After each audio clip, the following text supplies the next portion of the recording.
비문학 정독 훈련 1주차 5번째 지문 들어갑니다. 17년 0651 인문입니다. 자, 발문부터 볼까요? 19번 통해라는 말 때문에 윗글 네모, 알 수 있는 내용 밑줄, 아는 X 다 읽고 푸시고요. 20번 기억 니은에 대한 설명 밑줄, 아는 X. 지금 이 지문을 보면 기억 니은이라고 요 기호가 있죠. 이런 문제는 어떻게 푸시면 좋냐면 무늬를 다르게 치시면서 푸시는 게 좋아요. 그래서 무늬만 제대로 치더라도 이런 문제를 쉽게 해결할 수 있습니다. 이따 무늬 치는 거 보여드릴게요. 연결아. 21번 출처. 채수의 견해를 윗글과 관련 지으래. 관련이라는 말 때문에 윗글 네모, 2해까지 밑줄, 적절한 동그라미. 그래서 이 문제는 이 보기에 채수라는 사람이 나오고요. 이 윗글이 기준이죠. 윗글을 다 읽은 다음에 보기를 연결해서 풀어야 됩니다. 자, 들어가자. 지문 색깔 펜 꺼내세요. 자, 첫째 줄 줄쳐. 고려 말 중앙 집권체제의 약화와 왕권의 쇠퇴 속에서 조선 왕조를 세운 신흥 사대부들은, 그러니까 이 고려가 멸망하고 조선이 생긴 겁니다. 계속 줄. 지주층이었기 때문에, 즉 땅 부자들입니다. 계속 노비 노동력이 필요 밑줄. 그러나 V자 표시 줄쳐. 이들은요 강력한 중앙 집권 체제의 확립을 위해 국역 대상인 양인 계층의 폭을 넓히려 하였다 밑줄. 그래서 결국 노비를 늘린 건 아니겠죠. 그렇죠? 그러나 라는 말 때문에 따라서 오른쪽 화살표 줄쳐. 노비가 꼭 있어야 하더라도 되도록 양인을 더 많이 확보하려는 것이 새 왕조가 추구한 국역 정책의 기본 방향 밑줄. 그래서 얘들아 1문단에서 우리는 뭘 짐작하고 들어가셔야 되냐면 이 노비하고 양인은 다른 거구나 라는 정도는 생각을 하고 들어가야 돼요. 그치? 왜? 지금 노비를 늘리면 좋죠. 하지만 국역을 위해서 양인을 늘렸대요. 자, 2문단 가자. 이처럼 오른쪽 화살표 줄쳐라. 국역 대상의 확보를 새 왕조 통치 체제의 발판으로 추구하면서 법제적으로 모든 사회 구성원을 일단 기억 보이죠? 양인, 과 플러스 천인, 세모, 지세요로 나누었대. 그럼 이제 양인에 해당되는 정보는 계속 동그라미, 천인에 해당되는 정보는 계속 세모를 쳐야 됩니다. 줄칠까? 이들 사이에는 의무와 플러스 그러면 의무 동그라미 권리 세모에서 차등 밑줄. 그럼 뭐부터 설명할 것 같니? 바로 의무부터 설명하겠죠. 그 다음 줄 먼저 V자 표시 의무면 동그라미 줄 쳐라.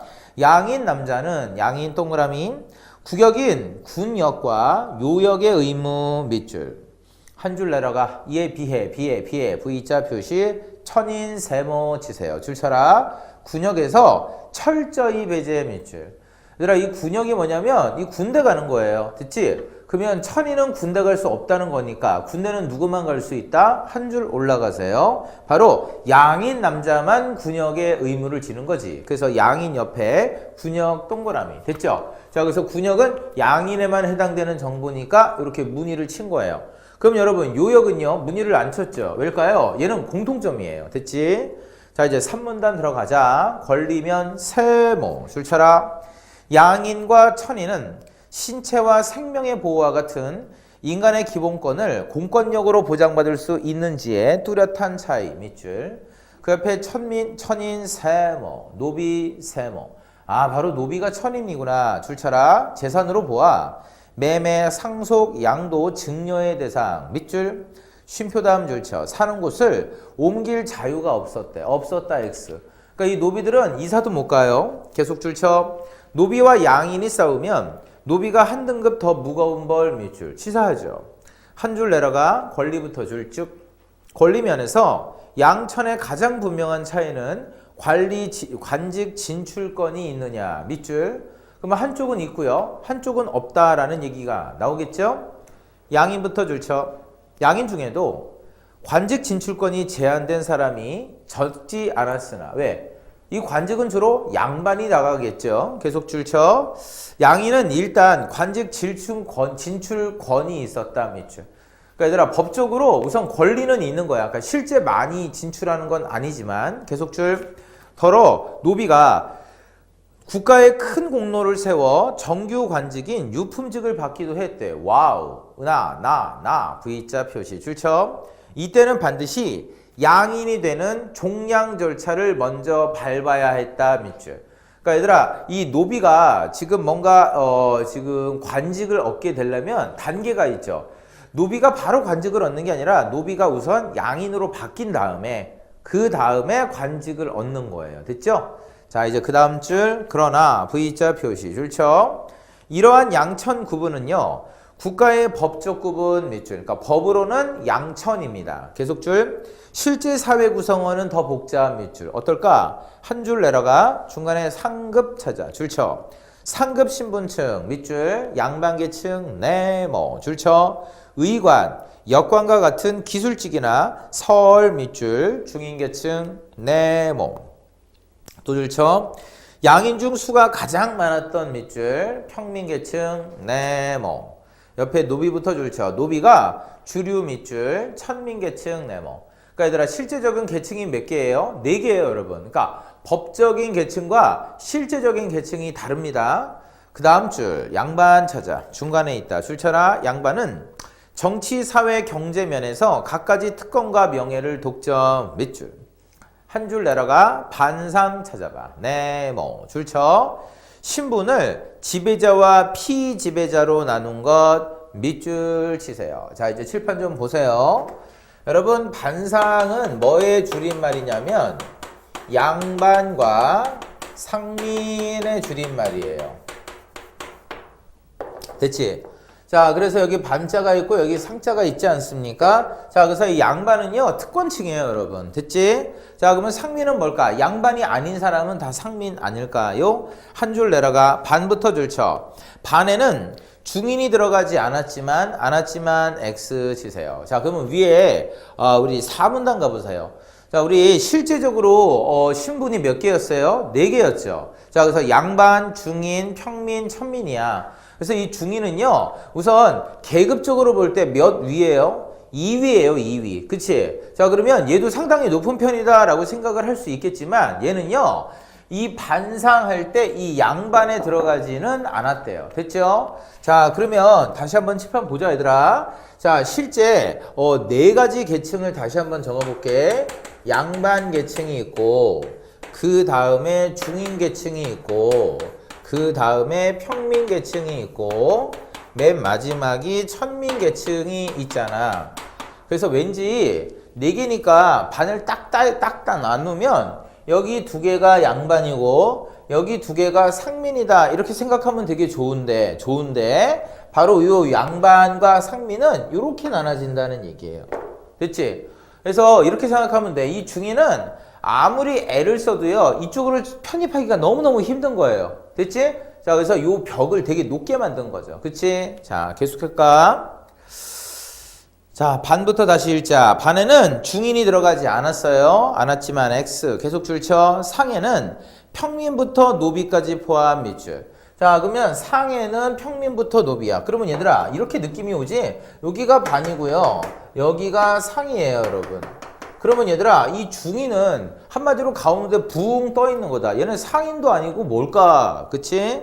자, 그 옆에 이러한 오른쪽 화살표 줄쳐. 구분은 법적 구분과는 달리 X, 사회 통념상으로 최고의 신분인 양반의 지배자적 위치를 돋보이게 하려는 의식에서 생겼다. 밑줄. 자, 이제 마지막 문단 정리하자. 이처럼 오른쪽 화살표 줄쳐. 국가 차원의 법적 규범인 법적 규범 동그라미 양천제 동그라미 와 플러스 그 플러스 때문에 앞에를 동그라미 친 거야. 그럼 여기 보세요, 여러분. 자, 법적 구분이 뭐예요? 양천제예요. 그치? 자, 그러면 여러분 요게 지금 양천제 같지 않니? 그치? 요게 바로 법적입니다. 됐지? 자, 계속하자. 당시 실제 계급 관계를 반영한 사회통념상 세모. 그 다음 줄 줄쳐. 구분인 반상제가 반상제 세모. 그래서 얘들아, 요 반상제가 바로 뭐예요? 이게 바로 사회통념상이에요. 됐지? 그러니까 이렇게 생각하시면 돼요. 자, 법적으로는 계급이 몇 개예요? 4개입니다, 여러분. 그쵸? 그래서 중인이라는 게 법적으로는 분명히 존재합니다. 하지만 사회통념상에서는 양반 빼고는 얘들아 다 상민이야. 그러니까 중인도 상민에 법적으로는 들어가지 않아. 법적으로는 들어가지 않습니다. 왜? 법적으로는 따로니까. 이해했지? 하지만 자, 통념상은 얘도 상민에 들어갈 수밖에 없다는 거야. 왜? 양반만 하나만 딱 띄워놓고 얘네들이 반이죠. 그치? 그래서 나머지는 상이다라는 거다. 그래서 요 지문에서 여러분 제일 독특한 게 바로 얘의 위치예요. 자, 중인은 법적으로는 존재합니다. 그치? 하지만 사회 통념상에서는 사실 좀 존재하기가 힘들지. 왜? 아까 얘네들을 묶어서 상민이라고 했잖아. 그럼 얘네들은 이 중인은 좀 애매한 존재가 되는 거예요. 요거에 대해서는 요 뒤에 문제가 나옵니다. 계속하자. 중세부터 줄쳐. 중세사회가 발전하면서 신분제 구조는 양천제 동그라미 법제적 틀에서, 자, 지금 이게 양천제예요. 그렇죠? 양천제라는 법제적 틀에서 계속 줄쳐. 차츰 사회통념상 세모 줄쳐라. 신분규범이 규정 요소로 확고히 자리 잡는 방향으로 변화 밑줄. 자, 그래서 어떻게 변했다 얘들아? 여기에서 이쪽으로 바뀌었다라는 얘기야. 알았지? 자, 그럼 왜 그랬을까 한번 보자. 우리 지문 제일 처음에 고려 왕조 다음엔 조선 왕조가 건국이 됐잖아. 자, 그래서 이 건국의 주체가 뭐 지주층이라고 하지 않았니? 그러니까 지주층은 땅 부자잖아. 그러면 노비들이 많으면 많을수록 좋지. 그치? 근데 이제는 어떤 개인적인 욕심을 부리면 되는 게 아니라 바로 이 국가를 건설했으니까 이 국가적인 생각을 해야 되지 않습니까? 그래서 개인적인 노비보다는요, 세금을 많이 걷어야 되니까 세금을 낼 수 있는 사람을 키워야겠죠. 그래서 여러분, 이 아까 천인은 얘들아, 군역의 의무도 없고요. 이 사람들은 세금도 내지 않아요. 세금을 누가 제일 많이 냅니까? 평민들이 제일 많이 내겠죠. 그치? 그래서 아까 이 평민이 가장 숫자가 많았어요, 여러분. 됐지?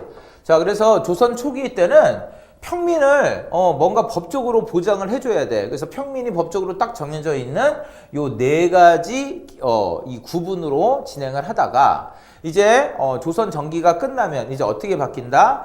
양반을 이제 띄워줘야 되죠. 그쵸? 양반은 절대 불가침으로 남겨줘야 되죠. 그래서 양반과 나머지는 다 상민으로 처리하는 거죠. 그래서 반상제로 바뀌었다라는 얘기예요. 오케이?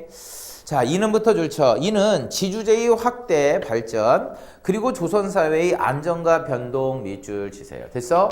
자, 그래서 이 조선시대의 어떤 변동에 따른 신분체제의 변화에 관련된 글입니다. 됐습니다. 자, 19번에 5번 선지 보시면요. 조선의 국역정책은 노동력 확보. 자, 아까 노동력 확보를 하기 위해서 어떻게 한다고요? 바로 평민의 숫자를 늘린다라고 그랬죠. 노비의 숫자가 아니에요, 여러분. 자, 넘기자. 21번 가볼게. 보기 들어가자. 채수 동그라미. 자, 2줄 내려가. 무릎 찾아. 줄 쳐라. 무릎 벼슬에는 높고 낮은 것이 있고요. 직책에는 가볍고 무거운 것이 있대요. 그러니까 한마디로 벼슬에도 높낮이가 있다는 거죠. 계속 줄 쳐. 의관, 역관은 역관이 어디에 해당될까? 바로 중인에 해당되죠. 그치? 계속 줄 쳐. 사대부 반열에 낄 수 없습니다. 없습니다. X 치세요.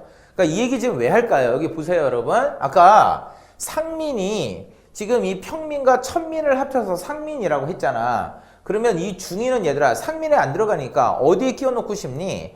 양반에 끼워 넣고 싶은 거야. 그치? 법적으로는. 그치? 근데 문제는 법적으로는 4개를 따로따로 구분하니까 얘를 만약에 반상제로 가게 되면 중인이 일로 들어가야 하잖아. 그치? 그래서 이 양반들이 반대를 지금 하고 있는 거라고. 오케이? 계속 줄 쳐라.